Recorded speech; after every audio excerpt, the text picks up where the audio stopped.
Psaume 23 dit quoi? Oui, le bonheur et la grâce m'accompagneront tous les jours. Or, bonheur se trouve dans une femme. Voilà pourquoi la Bible dit, celui qui trouve une femme, trouve le bonheur. Donc quand tu le bonheur t'accompagne, c'est une femme. Voilà pourquoi la Bible dit, celui qui trouve une femme a trouvé le bonheur. Pour que bonheur t'accompagne, ça dépend de quelle femme tu as trouvé. Bonheur ne vient pas d'une prière, bonheur vient d'une rencontre. Bonheur marche, on dit bonheur t'accompagne. Est-ce qu'il y a une femme qui a encore bonheur ici?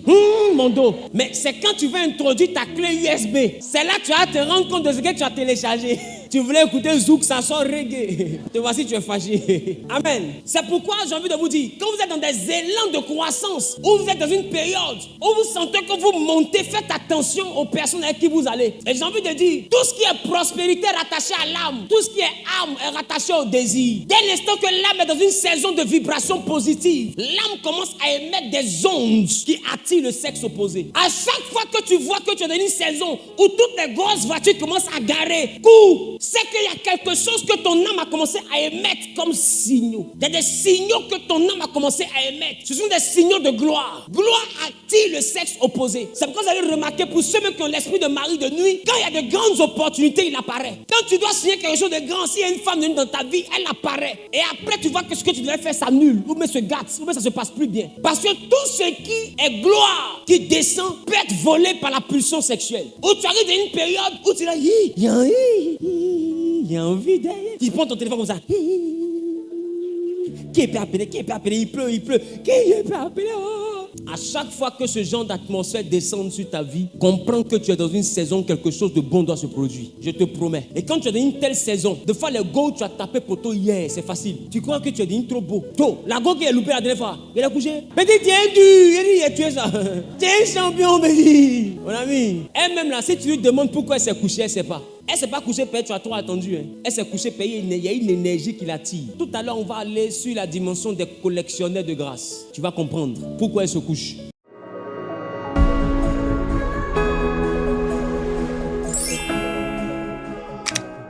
Quelqu'un dit la mystique de la sexualité. Vous savez, majoritairement, quand nous pensons à l'adversité, nous évaluons l'adversité par rapport, deux fois, à notre famille, par rapport à notre parenté, par rapport aux esprits dits de famille et autres. Mais nous négligeons souvent ce paramètre qu'est l'intimité. Amen. On a l'impression que c'est une chose qui est sans risque. Amen. Or, pourtant, c'est un acte qui nous expose à bien des choses. Alléluia. Genèse chapitre 1 a dit quoi?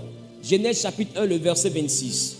Je veux que nous puissions repartir pour essayer de comprendre l'introduction, parce qu'en fonction de ce que nous aurons compris, nous allons aller en profondeur. Amen. Genèse chapitre 1 a dit quoi? Genèse chapitre 1, verset 26. On se tient debout pour honorer la parole de Dieu. Puis Dieu dit, faisons l'homme à notre image, selon notre ressemblance, et qu'il domine sur les poissons de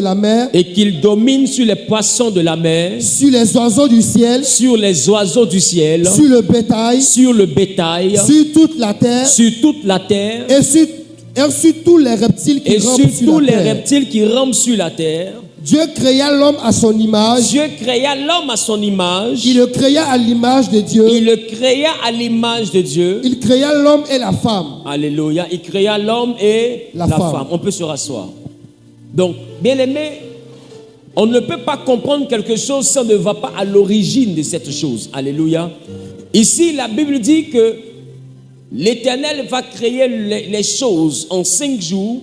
Le 6e jour, il va s'atteler à créer un être qui a son image et qui est à sa ressemblance. Et la Bible dit que cet être-là sera nommé Adam, et il va lui apporter plus tard une aide semblable qui a été nommée Ève. Donc nous sommes en face de Adam et d'Ève. Mais en Genèse chapitre 1, on peut constater que l'homme a été créé en 2 phases. L'homme a été fait en 2 phases. La première phase, c'était la création. La deuxième phase, c'était la formation. La création a eu lieu ici en Genèse chapitre 1, le verset 26 à 27. La Bible, Dieu les créa à son image. Dieu ne les a pas formés à son image. Il les a formés à l'image de l'environnement dans lequel ils allaient vivre, à savoir la terre. Mais il les a créés à son image. Pourquoi? Parce que notre Dieu est esprit. Étant esprit, les hommes sont aussi esprits comme lui. Qui comprend un peu de quoi je parle? Donc l'homme n'est donc pas un corps. L'homme est donc un esprit qui possède une âme et qui vit dans un corps. Le corps est donc un habitat. Le corps est donc une maison que plus tard notre Seigneur Jésus va définir comme étant le temple du Saint-Esprit. Et on a pu voir un corps dans la Bible qui était habité par plusieurs esprits. Alléluia. Quelqu'un dit plusieurs esprits. Quelqu'un dit plusieurs esprits. Alléluia. Et il s'agit ici d'un homme qu'on appelait l'homme des sépulcres. Alléluia. Alléluia. Et on constate que cet homme des sépulcres, lorsque le Seigneur Jésus arrive au pays des Génésaréens, la Bible dit qu'il va rencontrer un homme qui était dans les sépulcres, qui était dans les cimetières. Et cet homme était fou. Il avait perdu l'esprit. Mais bizarrement, quand Jésus va rencontrer cet homme, les démons vont dire à Jésus: qu'y a-t-il entre toi et nous, fils du Dieu très haut? L'heure n'est pas encore arrivée. Alors Jésus va demander: quel est ton nom? Il va dire: je ne suis pas seul, nous sommes beaucoup, nous on nous appelle légion. Amen.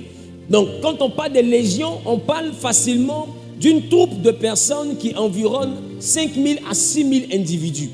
Donc ça veut dire que le démon essaie de donner un nom à Jésus pour que Jésus essaie d'évaluer la quantité qu'il représente. Donc ça veut dire que cet homme à lui seul était habité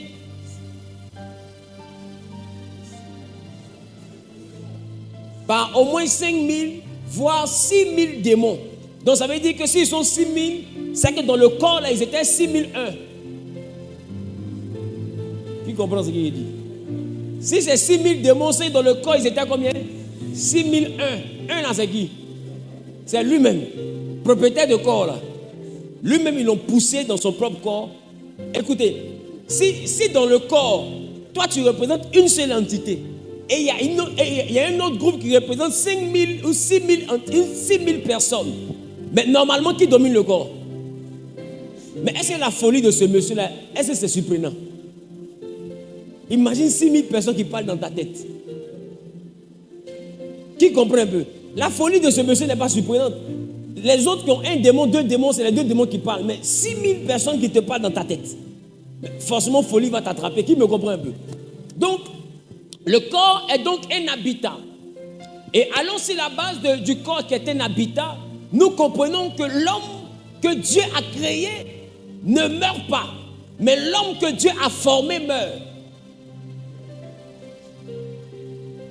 L'homme formé meurt. Mais l'homme créé ne meurt pas. L'homme créé est esprit. L'homme créé, c'est le souffle que Dieu a mis dans le corps qu'il a formé en Genèse chapitre 2, le verset 7.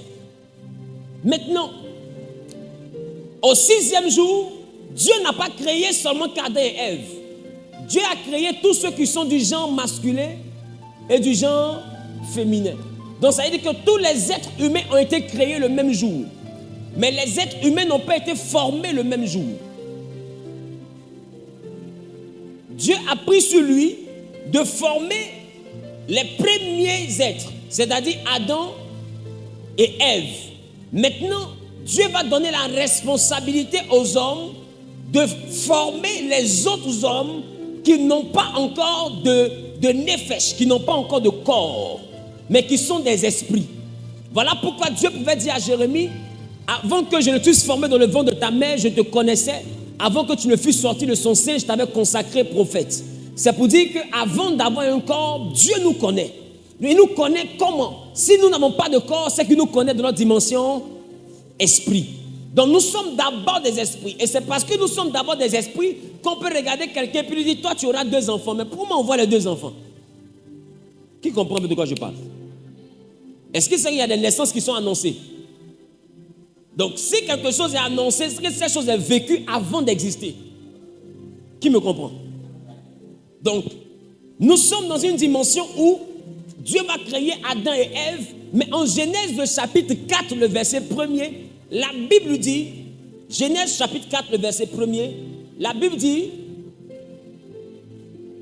Adam connut Ève. La Bible dit Adam connut Ève. Il n'a pas pris son numéro de téléphone. Adam connut Ève.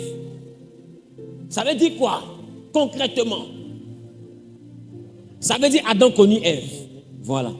Donc Adam connut Ève. Dis à ton voisin, ils se sont connus.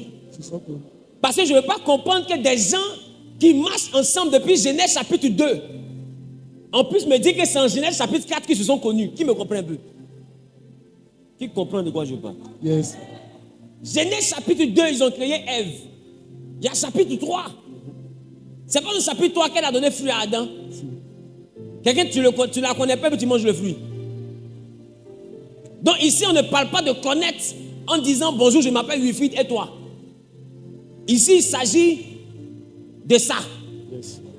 Voilà. Ce qui nous réunit ici, là, c'est ça. Dis à ton voisin, c'est ça. La Bible dit Adam connut Ève. Yes. Si on veut parler en ivoirien,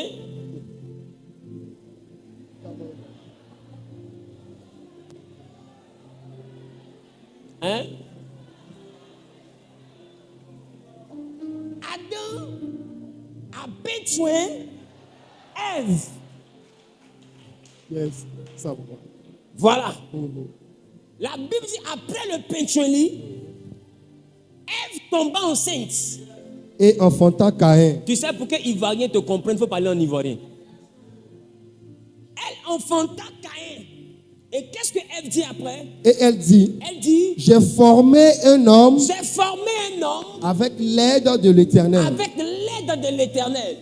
Donc ça veut dire que Ève est en train de nous avouer ici que le rôle de la femme, c'est de donner un corps aux êtres humains. Elle dit j'ai formé. Elle n'a pas dit Adam et moi on a formé. Elle dit moi seul, j'ai formé. C'est parce qu'elle transporte l'appareil qui forme. Qui comprend ce que j'ai dit? Cet appareil-là, c'est ce qu'on appelle la matrice. C'est un appareil que Dieu a mis dans la femme afin que la femme puisse donner une forme à tout ce que Dieu a créé en Genèse chapitre 1. Qui comprend de quoi je parle? Qui comprend de quoi je parle? Et c'est parce que tu ne peux pas venir sur la terre et avoir un droit légal sans passer par l'usine de formation. Qui comprend ce que je dis?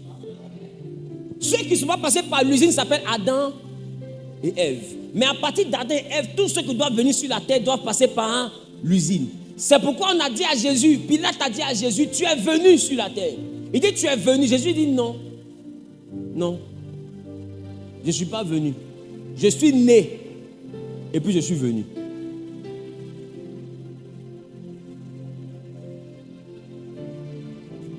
C'est ça? C'est ça? Mais pourquoi il insiste? Amen. Pourquoi il insiste sur le fait d'être né? Amen. Amen. Regarde en Jean le chapitre 18, le verset 37. Jean le chapitre 18, le verset 37, pour ceux qui sont amoureux de lecture biblique ou pour ouvrir vos Bibles. Oui. Jean chapitre 18, verset 37. Oui. Pilate lui dit, tu es donc roi? Jésus répondit, tu le dis. Pilate dit, tu es donc roi? Jésus dit, tu le dis. Je suis roi. Je suis roi. Je suis né et je suis venu dans le monde pour un témoignage. Tu vois, il dit, je suis né et je suis venu dans le monde. Pourquoi? Parce que Jésus sait qu'avant lui, il y a quelqu'un qui n'est pas né, mais qui est venu. C'est qui? C'est Satan. Lui, il est venu sur la terre, on l'a jeté au fait. Il a créé un mouvement au ciel, là-bas, ça n'a pas pris. Donc, dans le rang de palabres qu'il a créé au ciel, là, ils l'ont jeté. Donc, lui, il est venu sur la terre, il n'est pas né. Donc, Jésus rectifie Pilate pour dire, c'est vrai, on a beaucoup sur la terre, mais tout le monde n'est pas né. Moi, je suis né. Quand tu es né, tu as le droit d'agir sur la terre. Yes. C'est pourquoi je veux dire à quelqu'un avant d'aller plus loin. Aucun démon ne peut agir dans ta vie ni dans ta famille sans l'approbation d'un homme. Alors quand tu vois des esprits piétiner la vie des uns et des autres dans la famille, ne cherche pas le nom de l'esprit, cherche l'homme en complicité avec l'esprit. Yes. Qui comprend ce que j'ai dit? Il y a forcément un homme qui parraine l'action de l'esprit. Parce que la terre appartient aux natifs. Or, les démons ne sont pas nés, ils sont venus. Pour qu'on ait la victoire, quelque chose se passe dans la vie d'un homme, il faut quelqu'un qui est né. Qui comprend un peu de quoi je parle? Le droit de naissance est très important. C'est pourquoi Jésus, pour sauver les hommes, devait passer par l'appareil qui fabrique les hommes. L'appareil qui forme les hommes. Donc, lui étant esprit dans la dimension spirituelle, il va descendre dans un appareil pour qu'on puisse lui fabriquer un corps. Donc, l'appareil de la femme est utile pour faire sortir quoi? Les nefesh, le corps. Amen. Amen. Maintenant, au fur et à mesure que Adam connut Ève,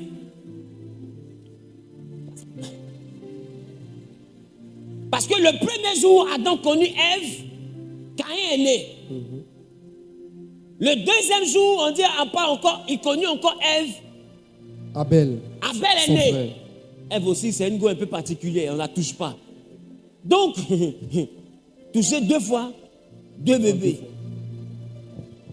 Au fur et à mesure qu'on avance, on voit que Ève n'accouche plus comme ça. Et puis un jour encore, elle tombe enceinte. Après la mort d'Abel, elle met au monde un enfant qu'elle appelle comment? Seth. Qu'elle appelle Seth. Et puis elle dit, Dieu m'a donné celui-ci pour remplacer Abel que Caïn avait tué. Mais est-ce que ça veut dire qu'Adam ne connaissait plus Ève? Au fur et à mesure qu'on a avancé, on a fini par découvrir que dans Adam connu Ève, là, il y a goût dedans. Qui comprend ce qu'il dit? Donc beaucoup d'Adam de nos jours connaissent des Ève, mais ne veulent pas Abel. Qui comprend ce qu'il dit? Au début, quand Adam connut Ève, yes, ça donnait bébé. Mais au fur et à mesure qu'on évoluait, on a découvert beaucoup de stratégies, beaucoup de manières de connaître Ève, beaucoup de phases. On a vu, Adam c'était la même phase, mais on a vu qu'il y a goût dedans. Yes. Et c'est le goût qui est dedans là qui nous a mis dans le problème. Qui comprend ce qu'il dit? C'est à cause de goût là qu'on est assis ici. Parce que beaucoup veulent le goût, mais tout le monde ne veut pas Caïn. Yes. Comprends ce qu'il dit? Sinon, normalement, quand tu fais ça, c'est pour fabriquer un homme. Mais beaucoup font. Quand ça est fabriqué, ils mettent fin à la fabrication. Qui me comprend un peu? Parce que nous, on a dit on veut faire, on n'a pas dit on veut fabriquer. Parce qu'on a vu que c'est doux. Maintenant, ce qui est doux là, je suis en train de te dire depuis hier, que ce qui est doux là n'est pas seulement que quelque chose de charnel, mais c'est beaucoup plus spirituel que physique. Voilà. C'est beaucoup plus spirituel que physique. C'est bon? C'est bon? Yes. D'ailleurs, Genèse le chapitre 2, le verset 24 dit, c'est pourquoi l'homme quittera son père et sa mère, c'est ça? Et il fera quoi? Il fera quoi? Et s'attachera à sa femme. Il s'attachera à sa femme. Et ils deviendront une seule chair. Ils deviendront une seule chair. Une seule chair. Donc ici, s'attachera à sa femme. Ça veut dire que l'homme quitte son père, c'est ça? C'est ça? Il quitte son père, il quitte sa mère, et puis il prend corde. Les gars, attachez-vous à quelqu'un qui est bien. Hein? Parce que on dit tu t'attacheras. Il faut t'attacher d'un coin. Qui comprend ce qu'il dit? Parce que si tu t'es mal attaché, là, ça aussi, il y a 2 cas. Mais l'homme quitte son père et sa mère et s'attache à sa femme. Beaucoup de personnes ont dit qu'il s'agit du mariage. Mais s'il s'agit du mariage tel que nous connaissons, laissez-moi essayer quand même de définir le mariage tel que nous le connaissons. Le mariage tel que nous le connaissons est fait. Première étape africaine, la dot. Quelqu'un dit la dot. Maintenant, si on parle de dot, c'est qu'Adam n'a jamais marié Ève parce qu'Ève n'avait pas papa. Il a doté Ève chez qui? Qui comprend ce qu'il dit? Parce que la dot, majoritairement, c'est les oncles qui mangent. Si les deux viennent d'arriver, ça veut dire qu'il n'y a pas oncle, il n'y a pas papa, il n'y a pas tante. Donc Adam, il donne quitte à qui? Ça veut dire que le mariage ici, ce n'était pas la dot. Parce que le premier élément de mariage chez nous, c'est dot. C'est même pas corps encore, parce qu'il n'y a pas corps encore. La Bible était tout de nu. Donc il n'y a même pas de corps encore. C'est tir au but. Non, peut-être que c'est moi, j'ai mal vu. Le verset 25, la Bible dit l'homme et sa femme étaient tous de nus et n'en avaient pas honte. Ça veut dire que les deux mêmes là, c'était sans protocole. Ils sont arrivés à papa, maman, ils se sont chargés de devenir les papas et puis les mamans. Donc, écoutez bien ce que je dis avec beaucoup d'humour, parce que les sujets les plus sérieux passent mieux en riant. Mais on n'est pas venu pour rire. Ceux qui font rire, ça c'est leur travail. Nous, on travaille. Amen. Ça c'est leur travail, ils devaient rire. Nous autres là, on fait connaître quelque chose. Voilà. Donc écoute très bien.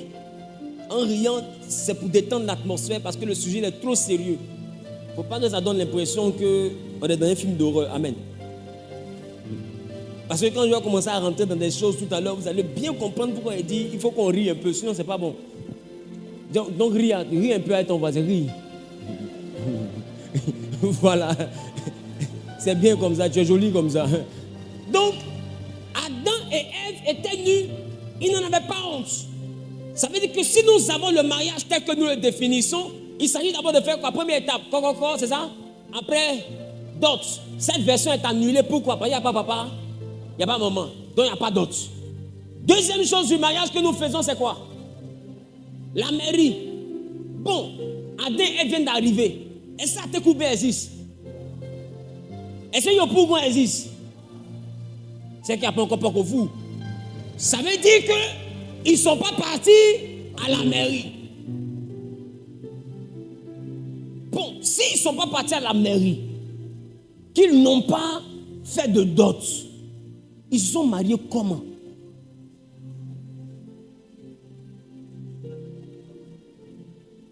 Parce que la Bible ne dit pas que Dieu les a mariés. Dès qu'ils sont venus, la Bible dit Dieu les a bénis. Et il dit soyez féconds. Oh, la fécondité, c'est le résultat après un acte. Ça veut dire que Dieu les a créés, les a mis dans le jardin, puis il a dit peu. Tu comprends ce que je dis? Parce que Dieu les bénit. Il dit soyez féconds. Ça veut dire que quand vous allez vous toucher, produisez enfant. Donc Dieu, en réalité, Dieu ne les a pas mariés. Hein? Dieu a prié pour qu'ils aient des résultats. Tu comprends de quoi je parle? Non, ça veut dire que quand tu te maries à l'église, on ne te marie pas. À l'église, on prie pour que ton mariage ait un résultat. Dans ta famille, on ne te marie pas parce qu'ils n'étaient pas au commencement du mariage. Dans ta famille, eux donnent leurs critères. Maintenant, c'est à toi de dire si tu acceptes le mariage. C'est pourquoi il n'y a pas une femme ici qu'ils ont dotée et les hommes ont envoyé la liste. Et puis ton papa a dit, comme la liste est complète, suis-les. On te pose toujours la question, voyez ce qu'ils ont envoyé, tu veux partir avec eux. Bravo. Parce qu'à la fin, c'est toi qui t'en vas. C'est toi qui pars. On ne t'oblige pas à partir, c'est toi qui pars. Donc ça veut dire que le mariage, ce n'est pas une affaire de famille d'abord. C'est une affaire d'homme et de la femme. Et ils doivent s'attacher. Donc attacher ici va au-delà de porter robe de mariage et puis de faire vivre les mariés. Attacher est plus profond que ça. Attacher, c'est donc un acte d'intimité. Attaché, quand l'homme quittera son père, sa mère s'attachera à sa femme. Il s'attache par ça. Qui comprend un peu? Ce pourquoi on est là, c'est ça qui s'attache. Donc, Si nous sommes en 1 Corinthiens, le chapitre 6, le verset 16, la Bible dit, ne savez-vous pas que celui qui s'attache à la prostituée est un seul corps avec elle, car il est dit, ils deviendront une seule chair. Ça veut dire que même avec une prostituée, on peut s'attacher. Bon, si on a attaché à sa femme, attaché à prostituée, est-ce que quelqu'un envoie prostituer à la mairie? Est-ce qu'il fait dot de prostituée? Quand quelqu'un va au truc, est-ce qu'il fait dot? Mais ma question, il s'attache comment à la prostituée? C'est le rapport. Ça veut dire qu'à chaque fois qu'il y a un rapport, on s'attache. Tu comprends de quoi je parle? Donc, c'est-à-dire qu'à chaque fois qu'il y a un rapport, il y a une forme de mariage. Donc, c'est pourquoi moi, je ne crois pas en l'esprit de célibat.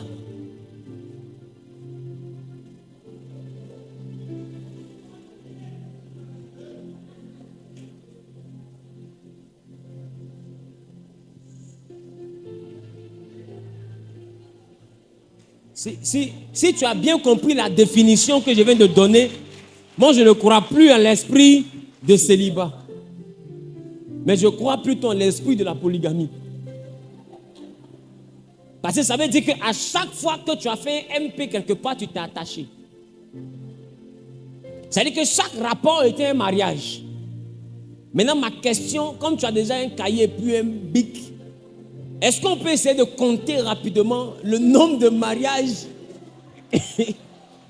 Fermez la porte, que personne ne fuit. Est-ce qu'on peut rapidement essayer de compter le nombre de mariages que tu as eu à faire dans la vie vivante? Mais comme personne ne t'a jamais envoyé à la mairie, tu te dis que personne ne t'a marié. Or, je viens de te montrer par la Bible que le mariage, c'est donc l'acte d'intimité. Donc, à chaque bébé, tu me sens, c'est un mariage. Qui comprend? Tu vois que pendant que nous sommes en train de parler, il y en a qui sont mariés même à 17 ans avant de venir. D'autres, dès que la pluie a commencé avant la veille, ils ont fait un petit mariage à 4. Qui me comprend?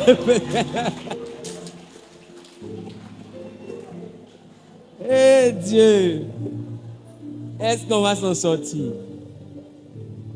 Quelqu'un dit un léger mariage, un léger.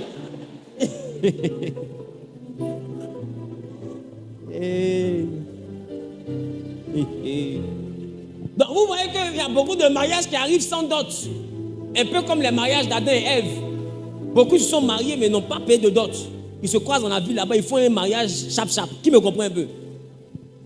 Maintenant, ce que je veux t'envoyer à comprendre, c'est que la Bible dit celui qui va avec la prostituée fait un avec elle, c'est ça? C'est ça? Ou bien je me trompe? Si, c'est ça. Et la Bible dit, ils ne formeront plus deux, mais ils formeront une seule chair. Et la Bible précise une chair. Or, la chair ne vit pas. Lévitique 17, 11 dit quoi? La chair ne vit pas. Amen. Amen. Écoutez Lévitique 17, 11. Lévitique 17, verset 11. Car l'âme de la chair est dans le sang. Je vous l'ai donné sur l'autel, afin qu'il servît d'expiation pour vos âmes. Car c'est par l'âme que le sang fait l'expiation. Il dit quoi? Car l'âme de la chair est dans le sang. L'âme de la chair est dans le sang. Est dans le sang. D'autres versions disent la vie de la chair est dans le sang. Donc la chair là, ça dit le nefesh, le corps. Ce qui donne la vie au corps s'appelle l'âme. Qui me comprend un peu? Regarde ton voisin, dis à ton voisin, ce qui donne la vie à ton corps s'appelle l'âme. Amen. Ce qui donne la vie à ton corps s'appelle l'âme. Maintenant, je veux que tu puisses comprendre une chose. Amen. 3 Jean, le verset 1, le chapitre 1 plutôt le verset 2. 3 Jean, chapitre 1, le verset 2. Donc, nous sommes d'accord que qu'est-ce qui donne la vie au corps? L'âme. C'est pourquoi la Bible dit l'âme qui pêche, c'est elle qui mourra. Donc, les sorts que les gens lancent, ils lancent à quoi? À ton corps ou à ton âme? Si ton âme est touchée, est-ce que ton corps aussi est touché? Parce que la Bible dit que l'âme est la vie du corps. Donc ce que l'âme vit, le corps le subit. Qui comprend un peu de quoi je parle?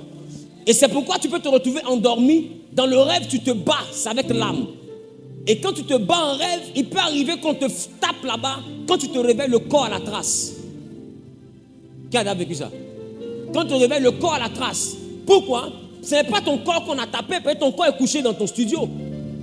Mais c'est l'âme qu'ils ont tapé. Dès l'instant que l'âme est tapée, tu vois que la cicatrice sort sur le corps. Comment tu peux expliquer ça? Parce que la vie du corps se cache dans l'âme. Donc ce que l'âme a, le corps aussi le ressent.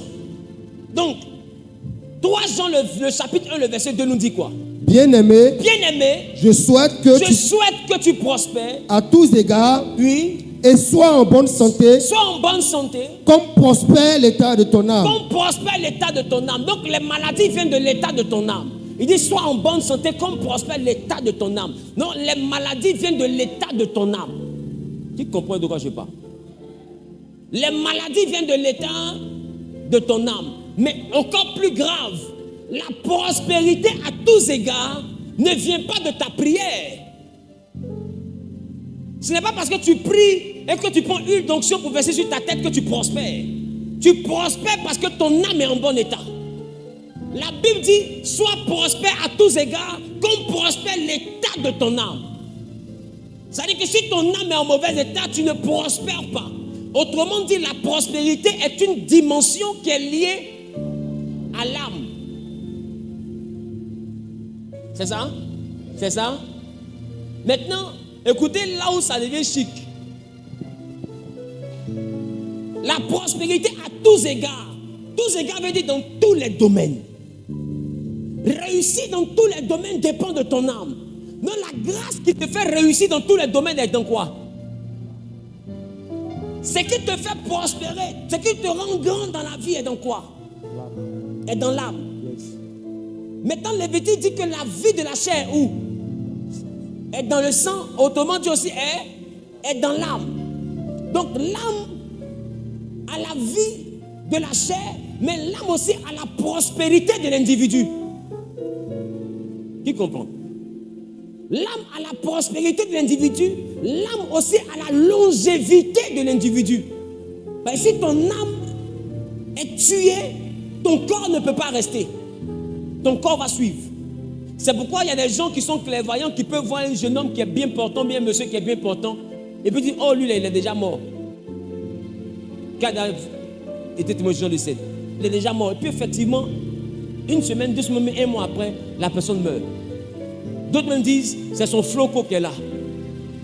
Des dents là, ils ont fini. Ça veut dire quoi? L'âme, ça veut dire que l'âme a déjà été tuée. Donc physiquement, il y aura juste un laps de temps pour que le corps s'éteigne. Sinon, celui qui est clairvoyant sait que le corps est déjà parti.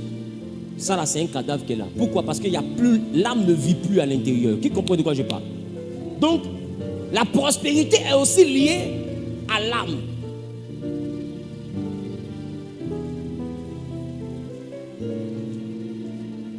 Or, l'âme de la chair est dans le sang. C'est ça? Et la Bible dit, ils ne formeront plus 2, mais ils formeront une seule chair. Or, la chair vit par quoi? Donc, s'ils forment une seule chair, c'est qu'ils forment une seule quoi? C'est de là qu'est sortie l'expression mon âme sœur. Parce que par le rapport sexuel, tu viens d'attacher ton âme à l'âme de quelqu'un d'autre. Tu viens de communiquer à quelqu'un ce qui est dans ton âme. Tu lui donnes accès à ces choses. Et j'ai envie de dire quelque chose à quelqu'un qui est encore plus grave. Dieu peut te protéger de tes ennemis.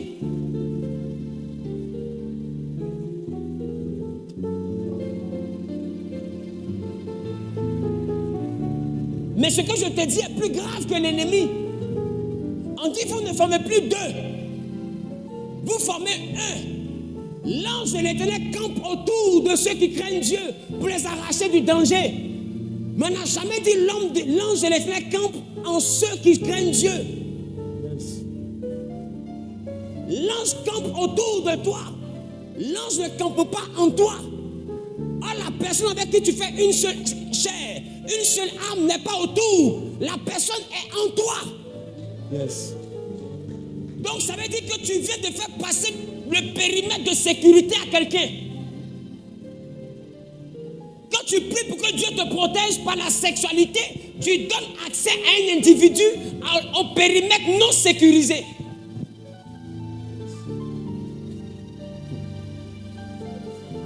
L'ange campe autour. Or, quand vous formez un seul corps, une seule chair, donc vous formez une seule âme. Donc l'ange n'a pas la capacité d'aller en toi pour te défendre. Il peut être seulement qu'autour de toi.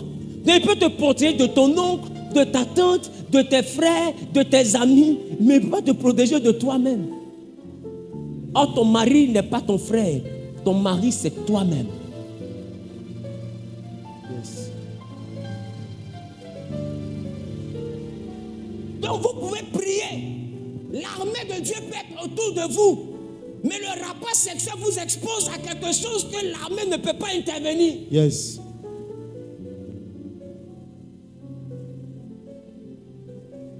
Ils n'ont pas autorité pour combattre un mariage.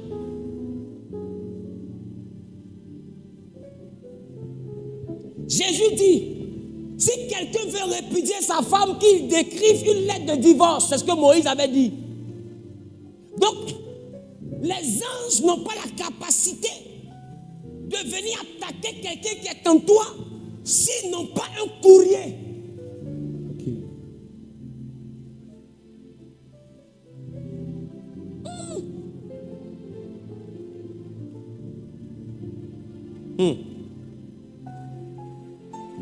Et c'est pourquoi beaucoup de personnes, leur destinée n'est pas détruite de l'extérieur, mais la destinée est combattue de l'intérieur. Du coup, la meilleure manière de détruire quelqu'un qui a une grande étoile, c'est de lui donner une mauvaise femme ou un mauvais mari. Alors tu vas prier, mais tu constateras que tu ne bouges pas. Tu vas jeûner, mais tu constateras que tu ne bouges pas. Parce que tu formes une seule âme à quelqu'un dont l'âme est noire. Dont la noirceur de son âme abîme ton âme.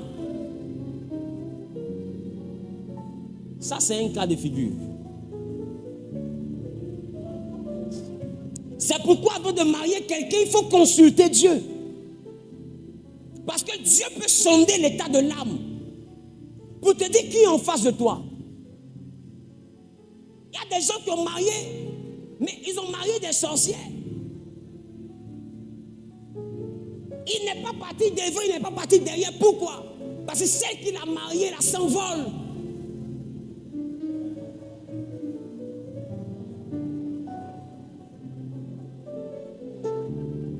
Lui, il lutte car sa femme a jet privé.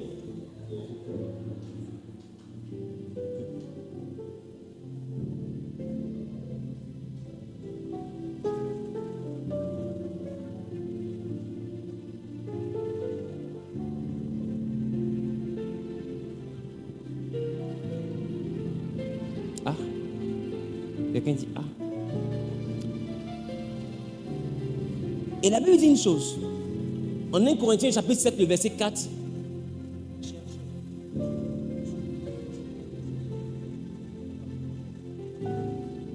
Il dit, la femme n'a pas autorité sur son corps, mais c'est le mari. Et pareillement, le mari n'a pas autorité sur son propre corps, mais c'est la femme. Ça veut dire que par le rapport sexuel, tu donnes l'autorité sur ton corps à quelqu'un d'autre. Donc le rapport sexuel, mystiquement, est un acte, est une procuration que tu donnes à quelqu'un pour que la personne ait un droit d'action légal sur toi. C'est comme si tu as signé pour dire la personne a les pleins droits. Dites-moi, si tu as ton compte bancaire, que tu signes une procuration à ta secrétaire qui donne le droit de faire des retraits, Est-ce qu'elle est encore obligée de venir prendre ta signature pour aller prendre ton argent? Tu viens de lui donner le droit légal de retrait sur le compte. Donc, elle peut agir sur le compte dans les limites de ce que le document dit. Donc, ça veut dire que l'acte sexuel, c'est une procuration. Mais une procuration pour devenir une seule âme et pour donner autorité sur le corps. Or, le corps vit par le sang. Or, le sang comporte l'âme. L'âme comporte la prospérité. Donc, c'est une procuration que tu viens de donner à quelqu'un sur ta santé.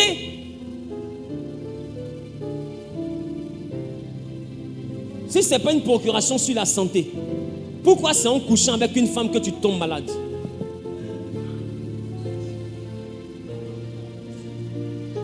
Exemple, le VIH. La personne a sa maladie. Tu as ta santé.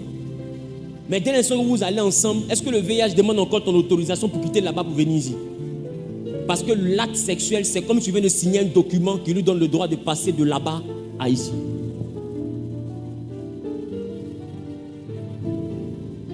Donc tu lui donnes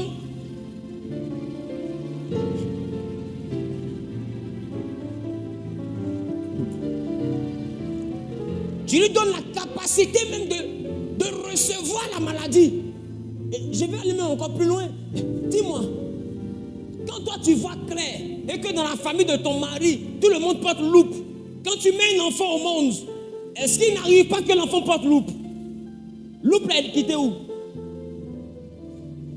Dans le sang. Mais le sang de qui? De ton mari. Comment son sang se retrouve dans ton ventre et gâte les yeux de ton enfant?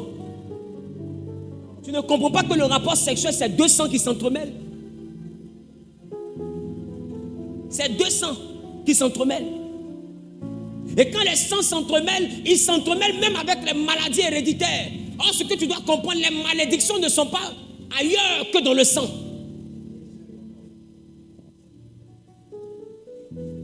Il y a des races maudites.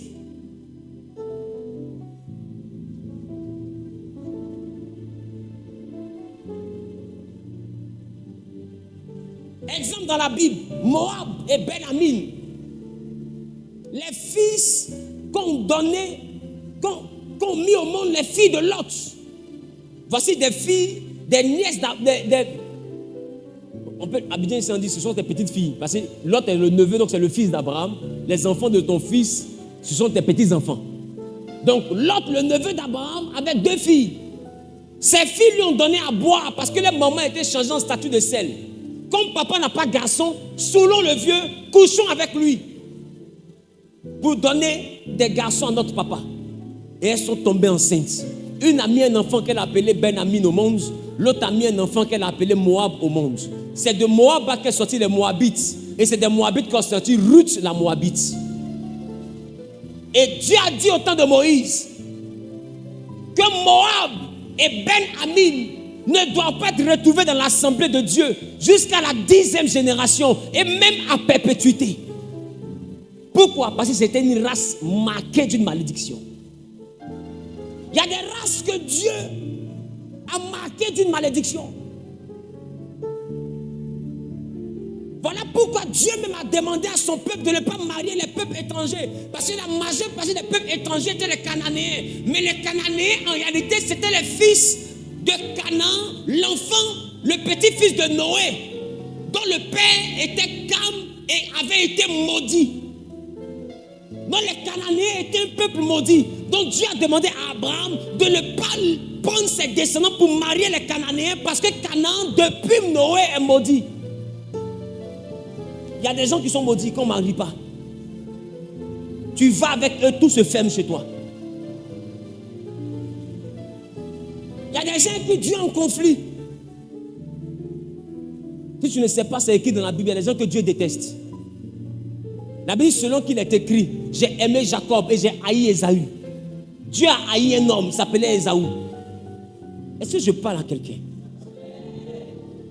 Il y a des gens aussi qui ont fait du mal. Dieu, pour les punir, il ne les tue pas, mais il les garde en vie. Exemple, Caïn. Il tue Abel. Et puis Caïn demande à Dieu, est-ce que quelqu'un me trouve et puis me tue? Il dit, personne ne va te tuer, je vais mettre une marque sur toi. Celui qui te tue, moi, il va te venger. Comment est-ce que Dieu condamne un criminel à vivre? C'est parce que la vie sera plus pénible pour lui que la mort. Il y a des gens qui Dieu en conflit mais les gardent en vie. Et toi tu te lèves, toi tu bois seulement. Si on te demande, tu as devenu Luc. Tu tires sur tout ce qui bouge. Même ce qui n'a pas bougé, tu fais Et tonton n'a pas bougé. Tonton il te juge, il n'a pas bougé, il dit tu as bougé. Tonton il n'a pas bougé, il dit tu as bougé. Bon. Si on t'a posé question, tu es Leonardo DiCaprio. Est-ce que tu sais qu'à chaque fois que tu couches avec une femme, tu te maries? Mais sais-tu de quelle race elle vient? Quand tu vas avec un homme, tu te maries. Sais-tu de quelle race il vient? C'est pourquoi les personnes qui sont averties spirituellement, d'autres consultent même avant de coucher avec quelqu'un. Parce qu'il y a des personnes avec qui tu couches, toutes tes affaires tombent. Vous n'avez jamais entendu ça? La Bible, celui qui trouve une femme trouve le bonheur.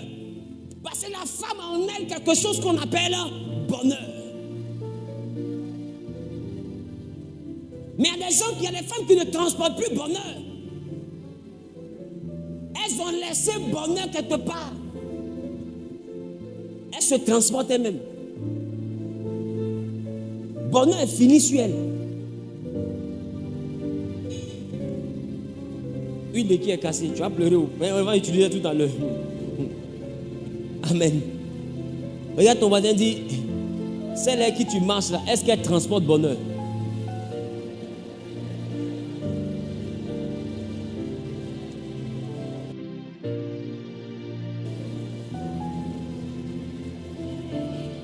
Somme 23 dit quoi? Oui, le bonheur et la grâce m'accompagneront tous les jours. Oh, bonheur se trouve dans une femme. Voilà pourquoi la Bible dit celui qui trouve une femme trouve le bonheur. Donc quand dit le bonheur t'accompagne, c'est une femme.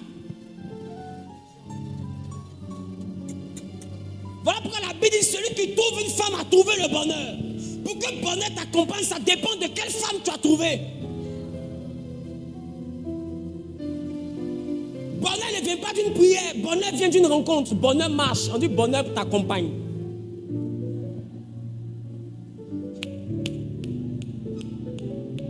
Est-ce qu'il y a une femme qui a encore bonheur ici? Mon dos. Bah, faux. Il y a quoi? Abidjan, c'est qui va s'appeler malheur? Mais c'est quand tu vas introduire ta clé USB. C'est là que tu vas te rendre compte de ce que tu as téléchargé. Tu voulais écouter Zouk, ça sort reggae. Te voici, tu es fâché. Amen. C'est pourquoi j'ai envie de vous dire, quand vous êtes dans des élans de croissance, ou vous êtes dans une période où vous sentez que vous montez, faites attention aux personnes avec qui vous allez. Et j'ai envie de dire, tout ce qui est prospérité est rattaché à l'âme. Tout ce qui est âme est rattaché au désir.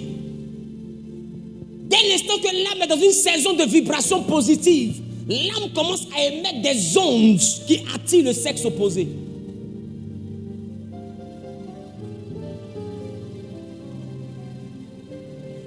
Je vous ai dit qu'aujourd'hui on rentre dans du mystique. Regarde mon mal, c'est pas grave. À chaque fois que tu vois que tu es dans une saison où toutes les grosses voitures commencent à garer, cours. C'est qu'il y a quelque chose que ton âme a commencé à émettre comme signaux. Il y a des signaux que ton âme a commencé à émettre. Ce sont des signaux de gloire. Gloire attire le sexe opposé. C'est pourquoi vous allez remarquer, pour ceux qui ont l'esprit de mari de nuit, quand il y a de grandes opportunités, il apparaît. Quand tu dois signer quelque chose de grand, s'il y a une femme dans ta vie, elle apparaît. Et après, tu vois que ce que tu devais faire s'annule, ou bien se gâte, ou bien ça ne se passe plus bien. Parce que tout ce qui est gloire, qui descend, peut être volé par la pulsion sexuelle. Ou tu arrives dans une période où tu dis, il y a envie d'aller. Tu prends ton téléphone comme ça. Qui peut appeler? Qui peut appeler? Il pleut. Qui peut appeler? Oh.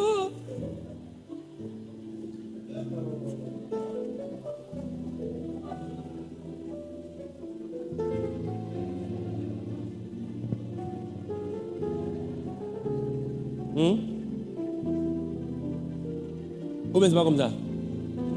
C'est pas comme ça que tu fais.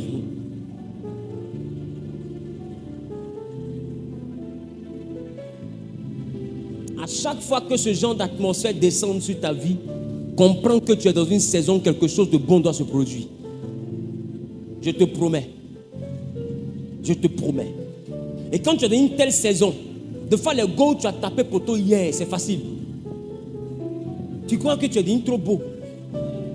Toi, la go qui est loupée la dernière fois, il a couché. Petit, tu es dur, il a tué ça. Tu es un champion, petit. Mon ami, elle-même là, si tu lui demandes pourquoi elle s'est couchée, elle ne sait pas.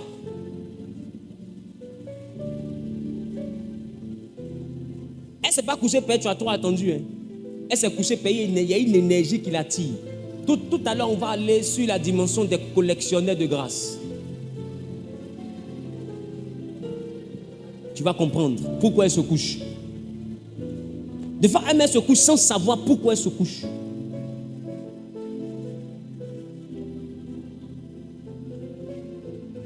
On peut partir? On peut partir?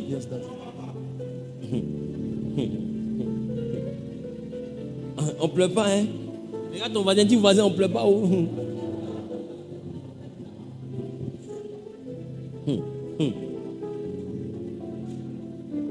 Qui est en train de comprendre des choses? Les gars, les go. Quand tu endosses, c'est qu'il y a un bon mouvement pour toi. Qui me comprend? Ou bien quand tu as un mouvement que tu dois prendre, avant que ça n'arrive, tu as une saison où tu sens que si tu n'as pas peinturé, quelque chose va t'arriver. Tout bout sur toi. À qui c'est déjà arrivé? Devant Dieu et les hommes. Les gars, on est à l'hôpital. Dieu va nous soigner. Tu es là, toi, et puis tu sens que tu dois agir puissamment. Qui peut comprendre? Tu dois agir puissamment. Et puis ce genre de peinturiers, c'est les peinturiers qui sont doux. C'est pas musulman. C'est un peinturier fort. C'est dosé, mais parce qu'en réalité, tu te vides de quelque chose. Donc il y a des saisons que vous avez ratées parce que vous n'avez pas discerné ce qu'on appelait bonheur. Vous avez manifesté une onction et vous l'avez libérée par la clé USB. Qui comprend ce que je dis?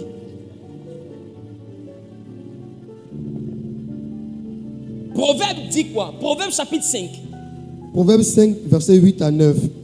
Éloigne-toi du chemin qui conduit chez elle. On parle de la femme étrangère. Et ne t'approche pas de la porte de sa maison. C'est ce que tu fais les mougoupan. De peur que tu ne livres ta vigueur à d'autres. On dit quand tu vas avec une femme, tu peux livrer ta vigueur à d'autres personnes. C'est grave. La vigueur, c'est la force. Donc, aller avec une femme peut envoyer ta vigueur à être récupérée par quelqu'un d'autre. C'est pourquoi je te parlais tout à l'heure des collectionneurs de grâce. Poursuis. De peur que tu ne livres ta vigueur à d'autres et tes années à un homme cruel. On dit tu peux livrer tes années à un homme cruel. Je vous ai dit que quand vous allez avec quelqu'un, vous formez une seule chair. Donc vous avez quoi? Vous êtes dans une dimension où les âmes sont dans une forme de communauté de biens. Et la Bible dit, tu peux livrer tes années à un homme cruel. Parce que c'est dans l'âme que se trouve la longévité. Qui comprend un peu? Quand les gens ont fait les fétiches et puis le génie vient le tuer, là, c'est parce qu'il a engagé son âme. Donc l'âme peut écouter ta vie. Qui comprend de quoi je parle? L'âme peut, quand ton âme est engagée dans quelque chose, les entités qui gèrent la chose peuvent te frapper d'une maladie que eux ils ont choisi parce que ton âme est engagée quelque part, dans une signature, dans un contrat. Qui comprend de quoi je parle? Donc, puisque le mariage est aussi un contrat, alors un homme cruel peut faire une chair avec elle. Toi, tu viens faire une chair avec elle, donc par elle, il peut avoir accès à toi. Qui comprend ce que je dis? Quand il y a l'acte d'intimité, on fait une chair. Si elle est une chair, toi, et qu'elle va là-bas, elle est une chair, lui. S'il est spirituel, il peut la prendre comme un pont pour aller chez toi.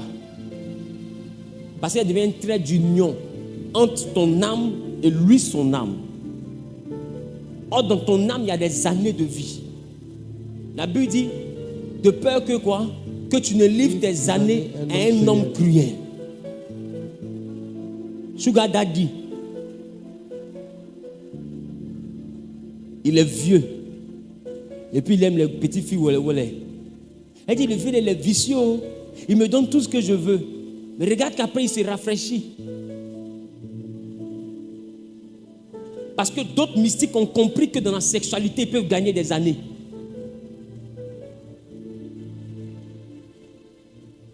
C'est pas moi qui ai dit, c'est la Bible. On dit, tu vas livrer tes années à un homme cruel. Il y a des hommes que la Bible appelle les hommes cruels. C'est-à-dire, il pose des actes avec un homme, avec une femme, et il est conscient qu'il te met dans la maison, mais en réalité, c'est pour te vampiriser. Il sait que dans quelques années, tu seras misérable. Des fois, même toi-même, femme, là, tu seras malade, atteinte d'un cancer. Parce qu'il sait qu'il est en train de prendre quelque chose en toi qui va mal finir. Donc, il te met à l'aise dès maintenant parce qu'il sait que demain, ce sera compliqué. C'est pas la cruauté? Est-ce que ça, c'est pas la cruauté? Je déclare, je décrète et je prophétise que tout homme ou toute femme cruelle que la vie t'a fait rencontrer, à ma parole de prophète, pendant que tu fais un pas en avant, que tu dis amen en saisissant la parole, que le Dieu qui m'a appelé brise la connexion qu'il y a entre toi et ces entités. Celui qui dit je reçois est propriétaire de cette parole. Celui qui dit je reçois est propriétaire de cette parole. Je déclare maintenant que tout endroit où tes années avaient été accumulées, que la capacité du Saint-Esprit te ramène tes années maintenant au nom de Jésus. Celui qui saisit cette parole est propriétaire de la bénédiction dégagée au nom suprême de... Quelqu'un dit c'est de moi il parle.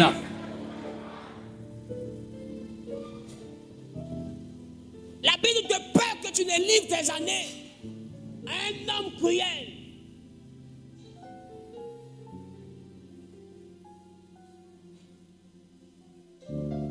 De peur que tu ne livres ta vigueur à d'autres. Poursuis. De peur que des étrangers ne se rassasient de ton bien. On dit de peur que des étrangers ne se rassasient de quoi? De ton bien. De ton bien. Et du produit de ton travail. Et du produit de ton travail. Ça veut dire que par le rapport sexuel avec une femme étrangère, des étrangers peuvent se rassasier de ton bien et du produit de ton travail. C'est que toi tu travailles, mais c'est eux qui bénéficient. Quelqu'un dit injustice. Donc ça veut dire que mystiquement, par le sexe, quelqu'un peut profiter du résultat de ton travail. Est-ce que c'est pas la raison pour laquelle tu te promènes de pasteur en pasteur pour dire au pasteur, tout ce que j'ai fait n'aboutit pas. Quand ça est marché net, ça se gâte. Quand ça est marché net, ça se gâte. Tu arrives toujours au niveau du résultat et le résultat n'est jamais bon. Est-ce que ton résultat ne passe pas ailleurs? Tu suis toutes les étapes, mais juste avant le résultat, tout se gâte. La Bible dit que quelqu'un d'autre peut manger ton résultat. Donc ton résultat peut sortir ailleurs. C'est la souffrance du résultat qui sort chez toi, mais le résultat en lui-même sort ailleurs. Je déclare, je décrète que là où tes résultats avaient été accumulés, aïe, aïe, aïe, aïe. Quelqu'un peut ouvrir sa bouteille d'huile? Là où tes résultats avaient été accumulés, par cette onction d'huile que tu mets au niveau de tes mains,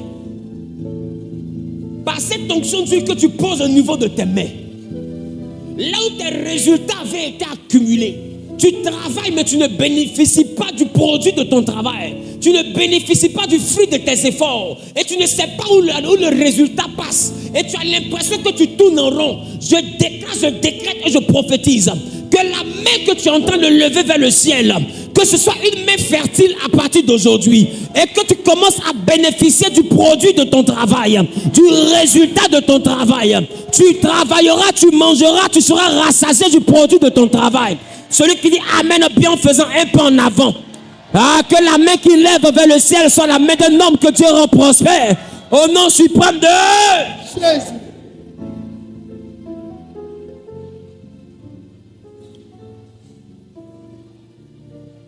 Qu'à partir d'aujourd'hui,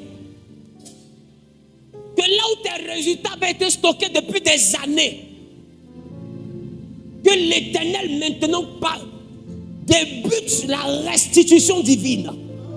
Qu'à partir d'aujourd'hui, que le Saint-Esprit repositionne dans ta vie tout effort qui avait produit des résultats mais dont tu n'avais pas bénéficié.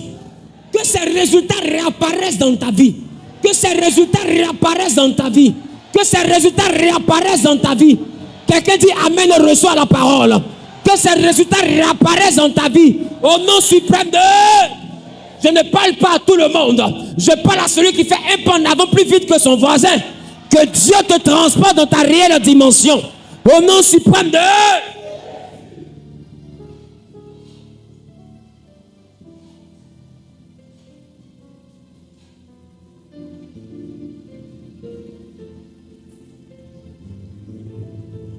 Alléluia.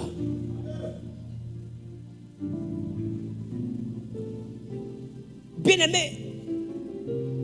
Donc ce que nous appelons l'acte d'intimité qui se passe en 5 minutes, en 10 minutes, en 30 minutes. Pour d'autres même qui doivent se soigner, en 30 secondes.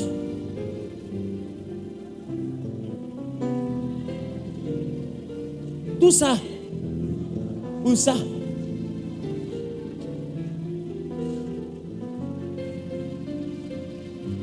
Satan même est étonné. Tu es venu vendre grâce là. Lui il s'est dit que tu es un dangereux gars et puis il dit viens Flo. Satan tape la sirène des eaux comme ça. Mais dites qu'est-ce qui s'est passé là? Elle dit le vieux moment il n'est pas compris. Il a d'abord vendu, il a livré le paquet. Lui il est rapide. Il a livré.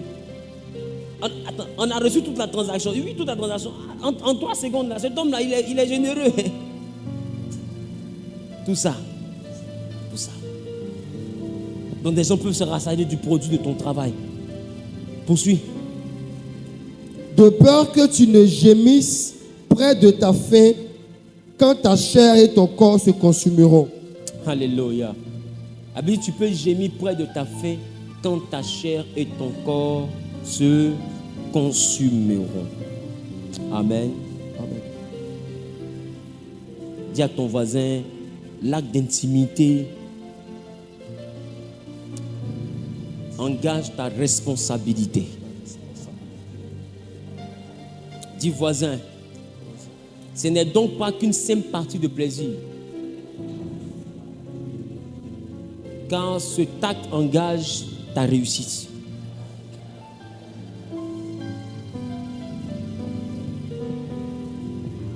Et ça arrive à beaucoup de frères, même de sœurs. D'autres sont dans les périodes où on dit en Côte d'Ivoire, on dit mousse. Il est artiste et puis un coup son nom commence à prendre. Automatiquement, qu'est-ce qui commence à l'envahir? Qu'est-ce qui commence à l'envahir? Quand il perd son succès, qu'est-ce qui le quitte? Donc qu'est-ce qui avait attiré femme? C'était l'énergie qui l'envoyait à monter. Il était avec une énergie d'ascension. Il s'est cru beau. Il s'est cru beau. Et c'est arrivé dans la Bible. Quand David a reçu l'onction, la Bible dit les femmes ont commencé à chanter David. Elles regardent Saoul qui est le roi. Et puis elles disent à Saoul, Saoul a tué 1000 personnes. Mais le petit David là a tué 10 000. Femme peut mettre l'homme dans le problème. Et je vous assure, c'est à cause de cette chanson que Saoul a commencé à détester David. Parce qu'il n'avait pas de problème avec le petit. Le petit même rentrait dans sa chambre pour jouer de la harpe. Qui se rappelle de ça? Mais quand les femmes ont commencé à chanter, Saoul a compris qu'il y avait quelque chose dans la vie de l'enfant. La présence du sexe opposé, un grand mouvement autour de toi, te donne un signal qu'une onction est descendue sur toi. Est-ce que je parle à quelqu'un? Quand tu es dans quelque chose de particulier, elles viendront si tu es un homme. Ils viendront si tu es une femme. Ça ne veut pas dire que tu es beau. Ça veut dire qu'il y a une énergie qui est descendue sur toi. Quand l'homme doit monter ou doit réussir, dans le surnaturel, il y a des étoiles, il y a des énergies qui se déclenchent. Ces énergies-là sont saisonnières. Elles ne se déclenchent pas pour toute la vie. Elles peuvent se déclencher pour une semaine, pour 2 semaines, pour 1 mois, pour 1 an, pour 5 ans, pour 7 ans. Ça dépend de la période de l'étoile, de durée de vie de l'étoile, de longévité de la grâce. Mais durant cette saison-là, tout devient facile pour toi. Tu fais petit, tu te mets 1 million 100. Tu fais petit, 5 millions 100. Millions courent comme ça dans ta main. Tu penses que la pauvreté t'a laissé. Tu penses que la pauvreté t'a oublié. Qu'il y a des gens de saison. Tout est facile, sharp. Mon ami, c'est une saison, c'est une étoile qui s'est allumée. Et quand elle s'allume, en même temps que les millions arrivent, en même temps que les go arrivent, ce que je te fais comprendre, quand le sexe opposé arrive et que tu pars avec le sexe opposé, tu viens de diviser une partie de ton argent. C'est-à-dire que ce que tu reçois n'est plus la totalité de ce que tu devais recevoir. Parce que spirituellement, tu as pris une partie pour devenir l'argent et tu as pris une autre partie que tu as troquée contre le plaisir. Qui comprend de quoi je parle? Donc c'est pourquoi quand tu commences à monter, remarque, l'accès aux femmes devient facile. Elles ne sont pas matérialistes. Elles sont onctionnalistes.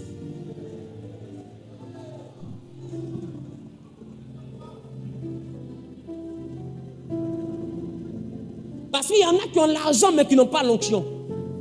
Il y en a qui ont l'argent mais n'ont pas la gloire. La gloire, ce n'est pas l'argent. C'est un truc qui est sur toi. Je ne sais pas comment il va t'expliquer. Il y a des gens qui deviennent populaires, ils n'ont pas l'argent. Hein. Mais les grands gars commencent à descendre dans leur maison. Ça ne sauve pas. Tout le monde veut l'avoir avec lui, avec elle. Pourquoi? Parce qu'il y a quelque chose qui est sur le jeune. Ce n'est pas ta beauté. Parce qu'avant, tu étais beau. Tu avais le même visage. Personne ne te voulait. Comprends qu'il y a quelque chose qui s'est déclenché. Si tu n'es pas intelligent pour prendre ça pour réussir, que tu penses à aller te mettre dans des chambres d'hôtel, tu vas laisser ce que Dieu t'a donné là quelque part. Et un matin, tu vas redevenir comme tu étais hier. Quand cette étoile va s'éteindre, elle ne s'allume pas pour tous les jours. Quand la grâce est descendue sur l'Égypte, Pharaon a rêvé. Mais Joseph a interprété pour lui dire que la grâce, la prospérité sera sur l'Égypte pendant 7 ans. Mais après les 7 ans, il y aura 7 années de famine. Tu dois comprendre que quand une étoile s'allume, après cette étoile, il y a une famine. C'est pourquoi remarque que les gens n'arrivent pas à bien gérer une gloire. Il y a une galère qui vient après là, c'est pas jeu. Après chaque étoile se trouve une famine. Et c'est dans cette famine-là que vos repères vous laissent. C'est dans cette famine-là que vos amis de champagne vous laissent. C'est dans cette famine-là que vos petits gars qui vous décoissaient vous laissent. Parce que ce qui a tiré ce monde-là vous a quitté. Ils ne sont pas vos amis. Ils sont les amis de votre saison. Profitez de cette saison pour monter. Est-ce que je parle à quelqu'un? Et s'il y a une porte par laquelle tu peux diluer ta saison, c'est la sexualité. Est-ce que quelqu'un comprend qu'il a gaspillé beaucoup de saisons? Et il dit, champion, tu as ginzin. C'est même pas wawa même, tu as gâté le coin même. Il y a une gomme qui vient laisser sa perruque pour pleurer. Mais pardon, garde la perruque parce que la coiffure qu'on met est trop dangereuse. Garde la perruque. Regarde ta voisine, dis voisine, calme-toi, garde la perruque. Amen. Je parle à quelqu'un.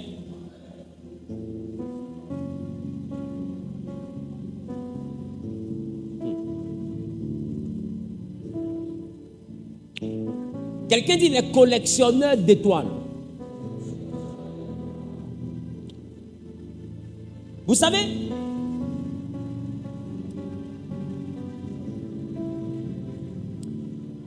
la femme spirituellement est un vase.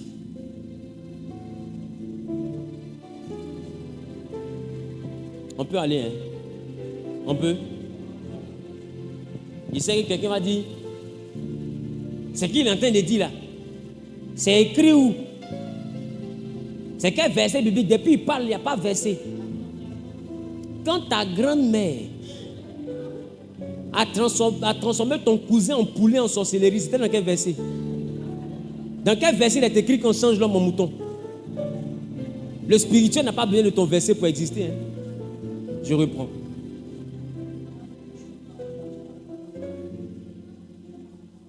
Depuis quand dans la Bible ils ont écrit le sorcier pour manger l'homme le transforme en pintade? Mais quand tu poses question à sorcier, est-ce qu'il ne te répond pas ça? Depuis quand dans la Bible, qui comprend un peu? Et vous êtes là? C'est écrit où? Vis, tu vas voir où c'est écrit. Vis seulement. Tu vas voir où c'est écrit. Voilà. De toutes les manières, quand je commence à parler, ceux qui savent, savent. Ceux qui doivent savoir sauront. Ceux qui croient savoir ne sauront jamais. Parce que celui qui ne sait pas, ne saura jamais. Il y a quand tu n'es pas net, il est écrit. Tu penses que tu fais peur à qui il est écrit? Satan aussi dit ça à Jésus. Il est écrit, là, Satan dit ça à Jésus. Ce que vous ne comprenez pas, la Bible ne sauve pas. C'est la connaissance de la vérité biblique qui sauve. La connaissance même ne délivre pas. C'est la connaissance de la vérité qui délivre. Il dit, vous connaissez la vérité. Donc tu peux connaître la connaissance sans connaître la vérité. La connaissance c'est une information, la vérité est une clé. Mais si j'ai l'information de la connaissance, que la porte se trouve là, si je n'ai pas la clé, comment j'ouvre la porte, même si je connais où elle est? Connaître où se trouve une porte ne signifie rien si tu n'as pas la clé. La connaissance te montre la porte, la vérité te donne la clé. Donc entre la connaissance et la vérité, tu veux voir?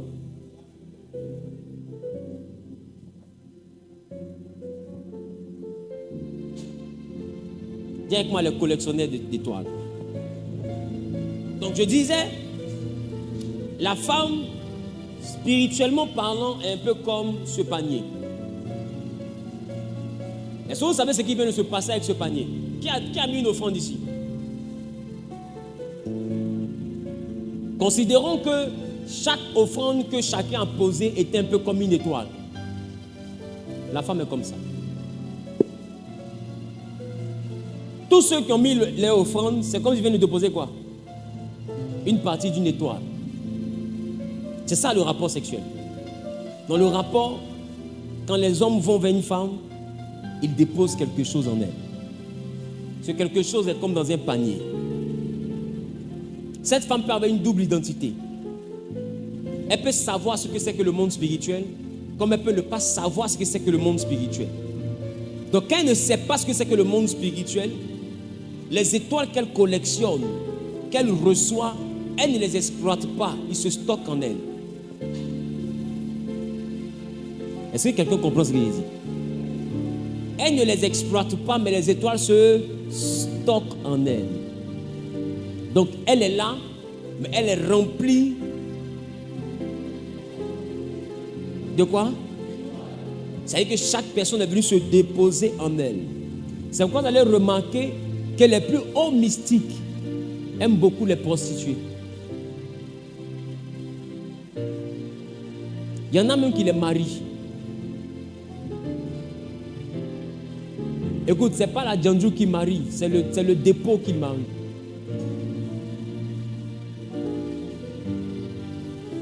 Parce que dans cette prostituée, tous ceux qui étaient un peu quoi là sont venus se déposer en elle. Imaginez-vous un peu si durant sa carrière, elle a eu au moins 200 clients. Elle a 200 connexions. Donc en réalité, c'est une base de données. Qui comprend de quoi je parle? Que quelqu'un qui connaît l'importance de ces données-là peut exploiter. Donc il se retrouve à faire quoi? À exploiter. Donc il paye des prostituées. Il les déplace. Et plus une prostituée monte en dimension, qu'elle commence à aller seulement qu'avec les rois, c'est des rois qui se déversent en elle. Donc elle transporte une partie de leur royauté.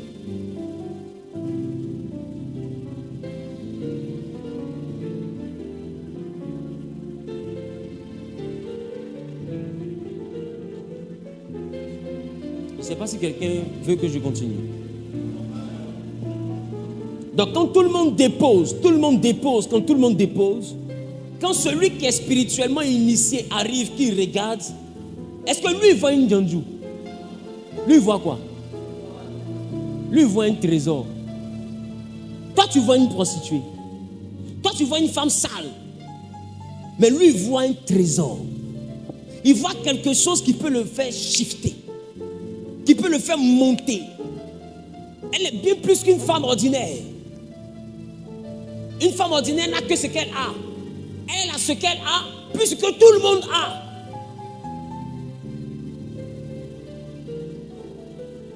Ça, c'est deux. Il peut prendre ce qu'elle a, simplement, ou il peut l'épouser. Pourquoi? Parce que tous ceux qui sont venus sortir avec elle se sont mariés. Oh, le mariage, c'est un lien.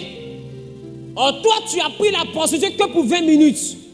Mais après les 20 minutes, toi, tu ne la vois plus. Mais spirituellement, vous êtes encore connectés. Et la Bible dit, quand tu vas chez la femme étrangère, qui est un peu comme une prostituée, tu peux livrer ta vigueur à un homme cruel. Et tes années peuvent être mangées dans la maison d'un autre. Qui comprend un peu? Même le produit de ton travail. Ça veut dire quoi? Je veux 3 personnes. Je veux 3 personnes.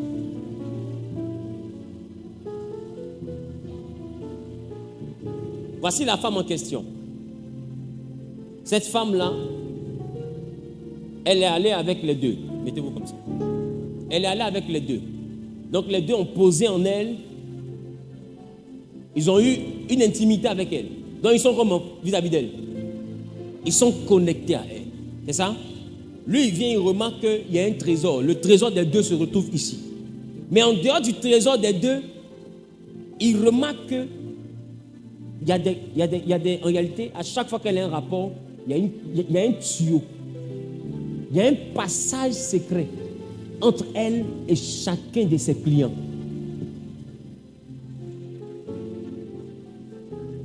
Si ce passage-là est coupé, si ces différents passages sont coupés, elle redevient une femme ordinaire. C'est pourquoi je vous ai dit hier, ça vous a choqué, mais la Bible appelle prostituée toute femme qui a eu des rapports en dehors du mariage. C'est-à-dire elle a été dépucelée avant de se marier. Ça veut dire qu'elle a eu des connexions avant le mariage.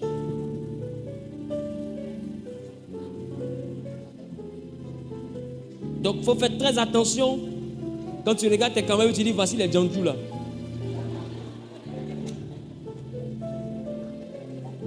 Parce que quand dans la maison de Dieu on dit les Djandjou là, en réalité c'est de toi on parle pas d'elle. Mais je ne dis pas toi, je ne dis pas des femmes qui ne sont pas venues aujourd'hui. Donc, si lui il prend cette femme, il la prend avec ce qu'il y a dans le panier. Qui comprend ce que je dis? Mais en même temps, dans la main pour toucher le panier, viens aussi touche le panier.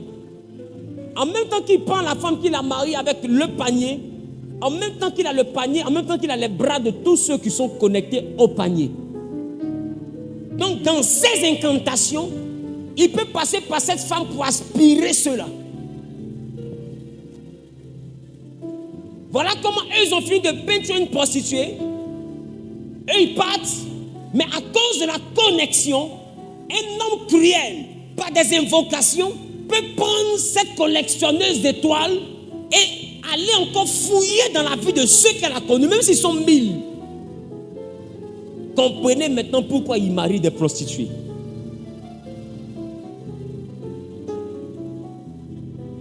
Or, il a la capacité de prendre une femme sérieuse. Elle est là, hein. Même quand il a une femme sérieuse qui est dans sa maison, tu le verras aller faire des orgies avec des prostituées. Ça n'obéit pas au principe de l'adultère. Ça obéit au principe du rituel.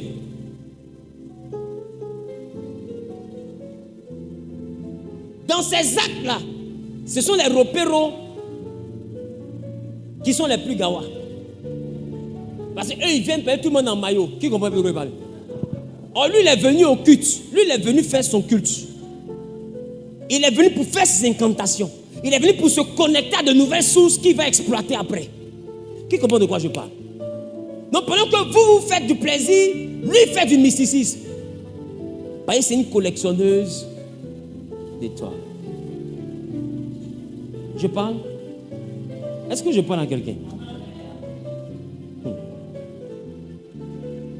C'est pourquoi il est plus qu'important au stade où tu es de faire ça. On peut mettre la caméra. De faire ça.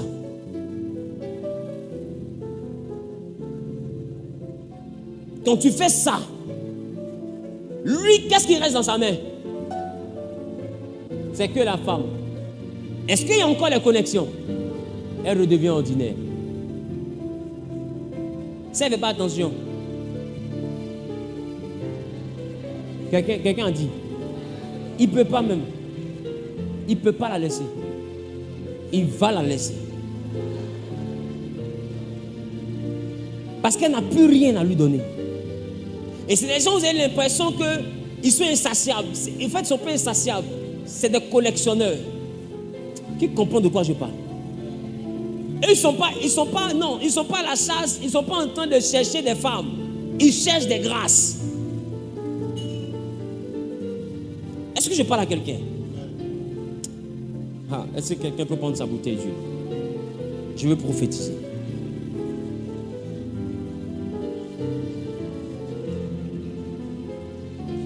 Je déclare, je décrète et je prophétise.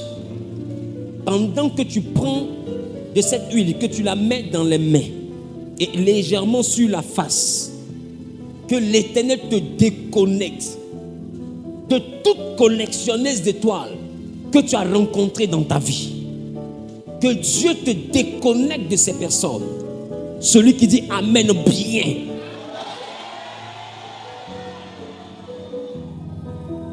Que l'Éternel maintenant brise la connexion entre lui et ses collectionneuses. Au nom suprême de...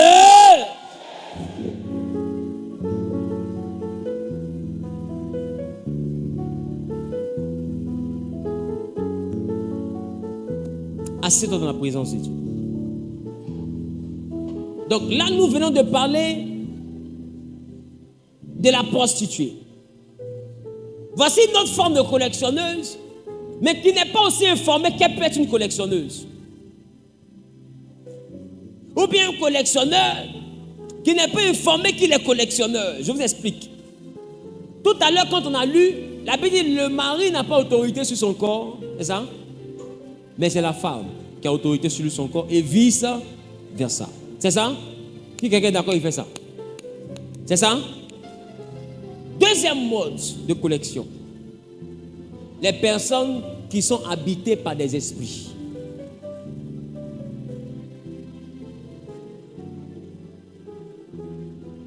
Ça veut dire que cette personne n'est pas mystique. Cette personne n'est pas mystique. Mais cette personne a un problème de captivité spirituelle. Ou bien, cette personne même a un mari de nuit. Ou bien, il a une femme de nuit. C'est-à-dire qu'il fait une seule et même entité avec qui? Qui se connecte à son étoile. La femme de nuit, le mari de nuit, c'est une entité démoniaque qui se connecte à son étoile. Donc quand cette personne veut se connecter à d'autres étoiles, par ricochet, qui peut voler? Parce que la Bible dit, par le rapport sexuel, on s'attache. Or, le mari n'a pas autorité sur son corps, mais c'est la femme. Et bizarrement, cette femme-là elle-même n'a pas autorité sur son propre corps. Pourquoi? Parce qu'elle est possédée par un démon. La possession signifie qu'il y a quelqu'un qui a autorité sur toi. Donc c'est elle. Un démon, un esprit a autorité sur elle. Et que par le rapport sexuel, la Bible lui donne autorité sur toi. Ça veut dire que qui a autorité sur toi?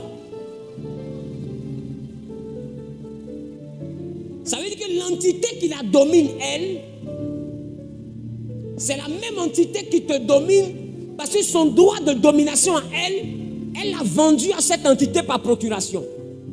À cause de la possession. Tu comprends ce que je dis? Donc par ricochet, c'est cette entité-là qui te gère.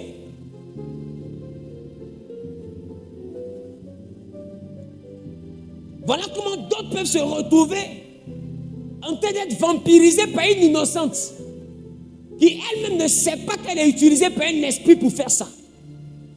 Est-ce que je parle à quelqu'un? Et tu pars avec elle, tout se gâte. Tu penses que c'est une femme de malheur. C'est pas une femme de malheur. Mais elle marche avec un esprit de foi dont elle-même n'a pas connaissance. Est-ce que je parle à quelqu'un? Est-ce que je parle à quelqu'un? D'autres vont consulter. Et puis, on leur dit que la femme que tu as mariée là, elle a un mari, elle a un génie. Qui comprend de quoi je parle? Elle est un génie. C'est lui qui te crée les problèmes. Des marabouts appellent ça mais de fois la jalousie. C'est le génie qui te combat parce que c'est sa femme. En réalité, c'est pas ça.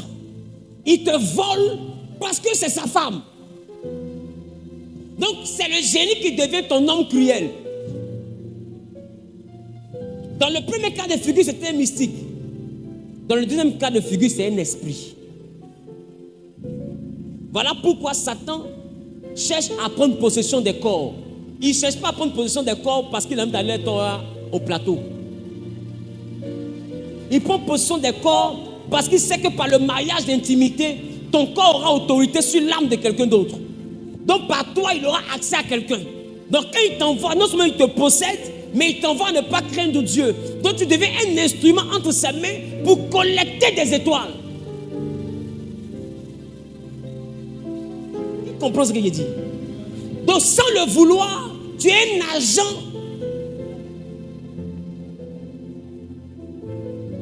de manière inconsciente. Tu es utilisé par les esprits pour collectionner.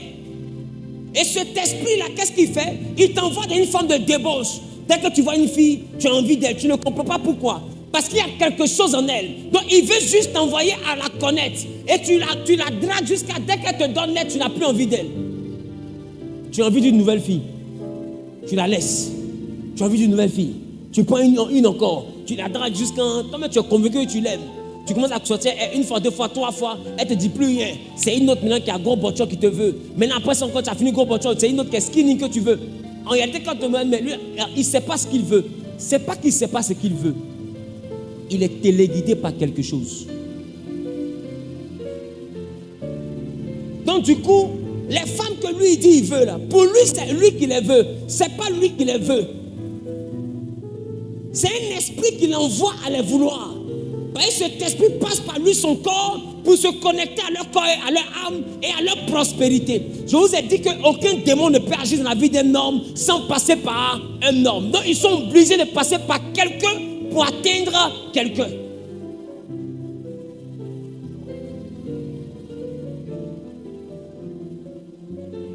Et c'est la raison pour laquelle l'une des choses que Satan répand aujourd'hui, c'est la débauche. Passer par la débauche, il t'utilise pour voler d'autres personnes. Et il utilise d'autres personnes pour voler, pour toi aussi te marrer. Donc c'est volons-nous les uns les autres. Donc ton envie de changer les gars là, ça ne vient pas de toi. Forcément. Ça peut venir d'un esprit qui te manipule et pour lequel tu travailles sans savoir que toi-même tu travailles pour lui. Maintenant, il y en a qui travaillent pour les esprits et qui savent qu'ils travaillent pour des esprits. Qui comprend un peu? Il y a plusieurs formes de possession. Il y a un niveau de possession où toi-même tu sais, la personne sait qu'elle travaille. La personne me va jusqu'à faire des réunions avec les esprits. Ça, c'est un autre level. Mais il y en a qui ne savent pas. Si tu lui demandes, il est normal. Si tu demandes à la fille, elle est normale. Mais elle n'arrive pas à rester avec un homme. Elle change. Elle aime lui l'épée, après son cœur quitte un coup, elle ne comprend pas. C'est un autre elle aime. Pendant que lui elle commence à pleurer, c'est l'autre là elle veut. Elle n'entend même plus ce que lui a dit. Elle n'entend plus. Il parle en français, elle entend sans niabois. Qui comprend? Elle n'entend plus, même caillou dans ses oreilles. Il faut qu'elle bouge. En réalité, ce n'est pas seulement l'envie de se débaucher qui est le problème. Des fois, c'est une entité qui la pousse à cette instabilité ou qui le pousse à cette instabilité. Qui me comprend un peu? Parce que mystiquement, il est utilisé par les entités pour aller voler des étoiles. Mais des étoiles desquelles lui-même ne profite pas. Qui me comprend? Donc, on l'utilise pour voler et puis on ne fait pas son guet. Donc, c'est un voleur qui soit sans en fait. Or, normalement, si la police les attrape, il est complice. Vous avez quelqu'un en train de voir où je vais partir. Si la police les attrape, il est complice. Ça veut dire qu'il y en a qui vont partir en enfer qui ne sauront pas pourquoi. Parce qu'ils n'ont rien mangé. Mais on va leur expliquer qu'ils ont tout volé.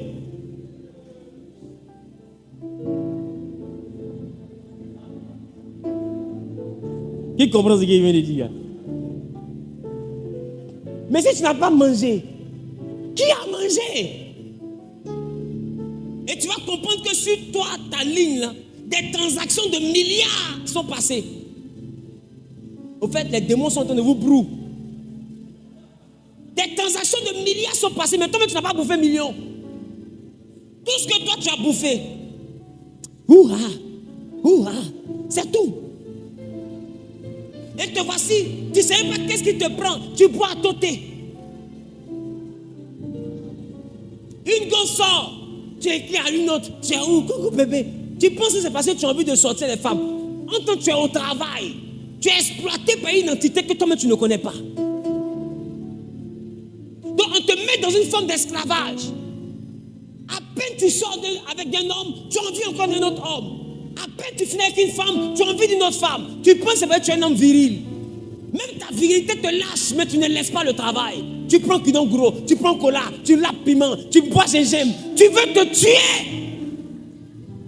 Mais tu sens qu'il y a une force en toi qui t'oblige à continuer. De fait, toi, tu es fatigué, tu as sommeil. Mais comme si quelqu'un te dit, il faut continuer. Parce que tu es esclave de quelqu'un que tu ne vois pas. Mystiquement, tes esprits travaillent avec toi. Et ils t'ont réduit à une forme d'esclavage. Mais un esclavage sexuel. Donc, tu es un agent qu'ils utilisent pour voler les autres. Donc, on ne te donne pas de repos. Tu finis 2 coups ici, tu t'en fais un coup là-bas. Tu finis un coup là-bas, tu t'en fais 3 coups là-bas. Même la nuit, tu es couché sur poitrine. Là, tu es au repos. Il est couché sur scène. Il attend 6 heures pour faire avant de sortir.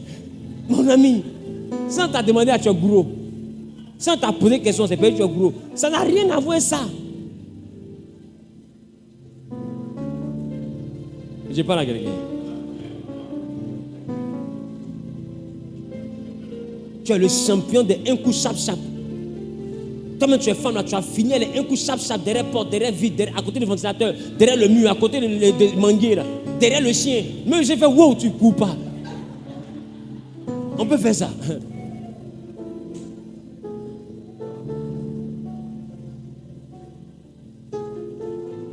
Est-ce que je parle à quelqu'un? Est-ce que spirituellement, des esprits ne sont pas venus prendre possession de toi, ou ne travaillent pas avec toi, ou ne t'ont pas marié quelque part, et tu utilises pour travailler dans le monde spirituel? Beaucoup sont des collectionneurs d'étoiles, mais eux-mêmes ne savent pas qu'ils sont collectionneurs d'étoiles.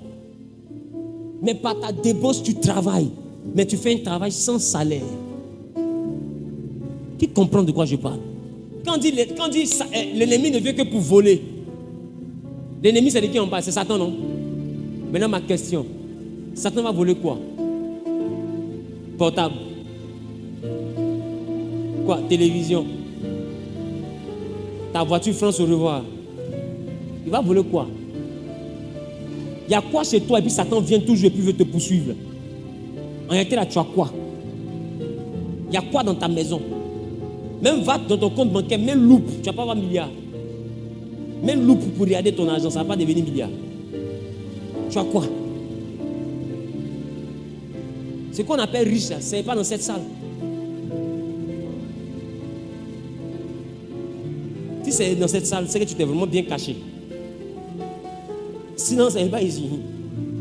On se cherche, nous tous, on est assis par terre. Donc, en réalité, là, tu as quoi? Qu'est-ce que Satan veut voler chez toi? Parce que regarde ses enfants. Ils dorment dans des manoirs. Ceux qui l'adorent ont 2 jets, 3 jets privés. Toi, tu n'as même pas voiture à Abidjan, bonjour. Tous les frères se revoient au Canada, adieu. Donc, attends. Ceux qui l'adorent, ils leur donnent les Bugatti Veyron, les Ferrari, les voitures qui coûtent 700 millions, 800 millions. Ils ont des jets privés. Dans l'aéroport, il a son parking. Ça, c'est un agent du diable. Et puis toi, tu veux me faire croire qu'il te vole, que c'est juste ton travail, il a bloqué. Satan vient perdre son temps pour bloquer toi ton travail. Et puis quel travail? On te paye 200 000 à la fin du mois. Quel travail? Il ne t'attaque pas à cause de ton travail. Il ne t'attaque pas à cause de ton salaire. C'est l'étoile là qui vole. Et c'est ce qu'il vole, qu'il donne à ceux qui viennent l'idolâtrer. Les trésors des nations qu'il a montrés à Jésus, Jésus n'a pas écouté parce que ça ne lui appartient pas. C'est un voleur. Il venait de montrer à Jésus l'ensemble de ce qu'il a volé aux hommes. Satan n'a pas quitté le ciel et le portefeuille. Donc tout l'argent il a monté à Jésus, il a gagné ça où? Dans les étoiles des hommes. C'est pourquoi il y a des milliardaires qui ne seront jamais milliardaires, parce que leurs richesses sont dans le fond des eaux. Parce que des esprits ont travaillé pour voler la richesse. Donc du coup, toi-même tu vis dans la misère. Mais quelqu'un va partir faire un sacrifice bizarre. Et ce que l'ennemi a volé dans la vie de certains hommes, c'est ça qui prend pour exaucer ceux qui viennent l'adorer. Est-ce que je parle à quelqu'un? Satan ne donne rien. Il ne donne rien. Est-ce que je parle à quelqu'un?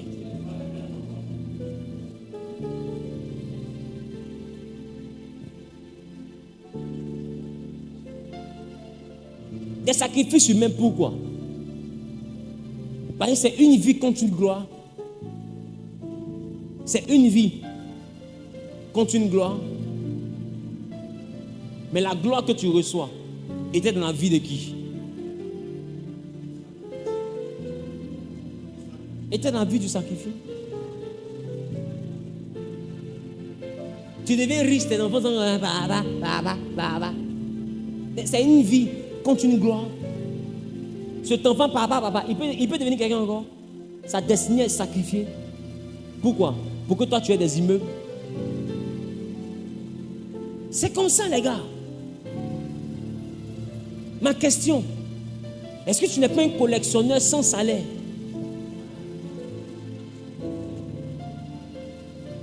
Ton envie de tous les gars ou de toutes les go là, est-ce que tu trouves que c'est normal? Des fois tu es fatigué, tu n'as pas lu, mais tu veux faire.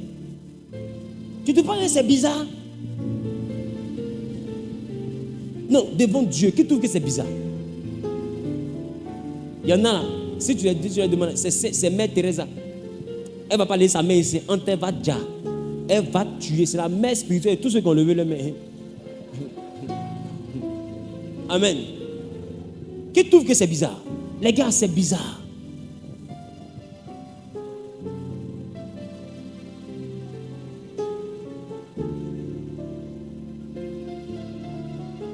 Et de ce que je suis en train de te dire, est-ce qu'il n'y a donc pas des enfants de Dieu qui deviennent ennemis de Dieu?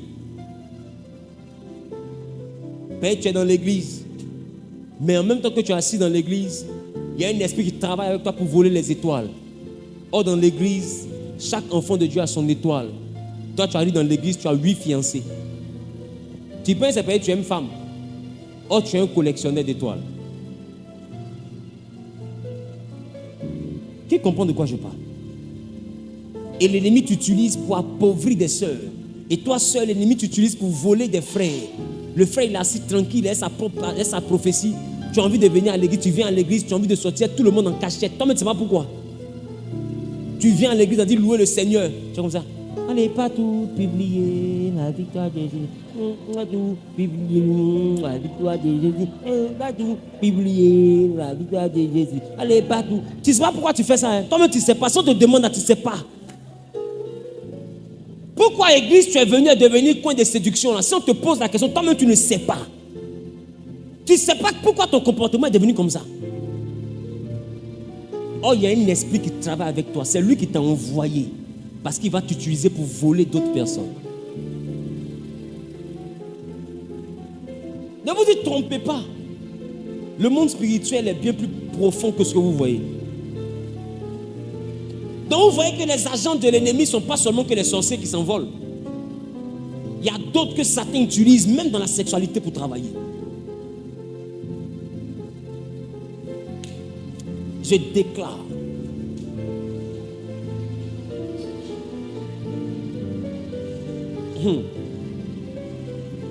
Essayez quelqu'un en train de réfléchir. Qui en train de réfléchir? Qui en train de réfléchir? Je déclare, je décrète et je prophétise que toute œuvre de l'ennemi, tout esprit qui travaillait avec toi de manière consciente comme inconsciente, faisant de toi un collectionneur, soit chassé de ta vie au nom suprême de Jésus. Pendant que tu élèves, avant que tu commences à battre les mains pour prier, que ces entités te quittent, que ces entités te quittent. Élève avant que tu commences à prier. Bats les mains et prie, bats les mains et prie. Bats les mains et prie.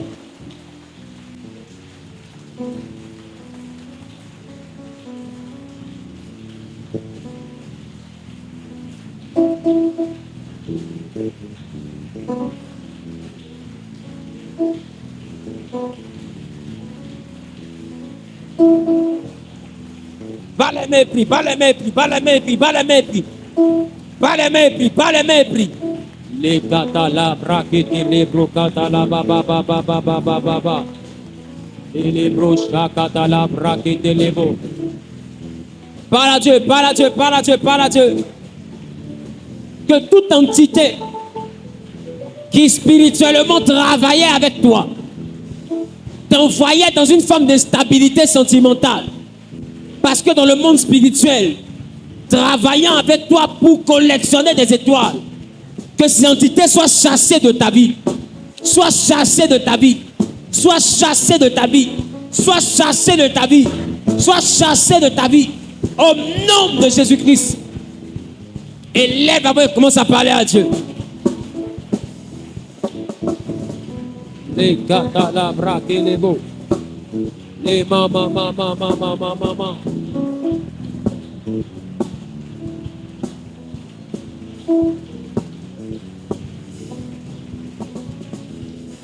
Les labra et les beaux. Shabadala baba baba baba baba baba baba baba.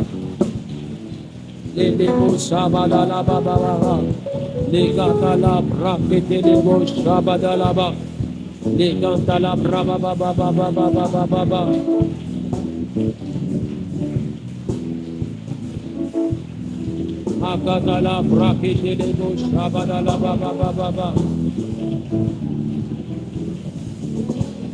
Détruis toute connexion entre toi et toute entité. Casse les connexions. Nous sommes exaucés au nom de... Tu vas dire avec moi, mon Père, dans le nom de Jésus-Christ, par la puissance du Saint-Esprit, je prends autorité sur tout homme cruel ou toute femme cruelle qui se connecte à moi par l'entremise des personnes que j'ai connues, qui se connectent à moi par l'entremise des personnes, hommes ou femmes, avec qui j'ai eu une intimité. Pendant que je bats les mains, que toute connexion soit brisée. Que toute connexion soit brisée. Et lève avant et commence à parler à Dieu. J'ai la victoire. Et lève avant et commence à parler à Dieu. J'ai la victoire par le sang. Je suis couvert par le sang. Et lève avant et parle à Dieu. Je suis couvert par le sang de l'agneau. Par le sang de l'agneau. Je suis couvert Par le sang, par le sang. ma délivrance. Je suis couvert Par le sang par le sang. de l'agneau. Je suis couvert Par le sang, par le sang. je suis couvert. Parle à Dieu, parle à Dieu, parle à Dieu, parle à Dieu, parle à Dieu, parle à Dieu. Je suis couvert par le sang. J'ai la victoire par le sang.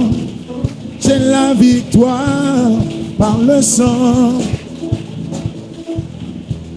Prie, prie, prie, prie, prie, prie, prie, prie, prie, prie, prie, prie, prie.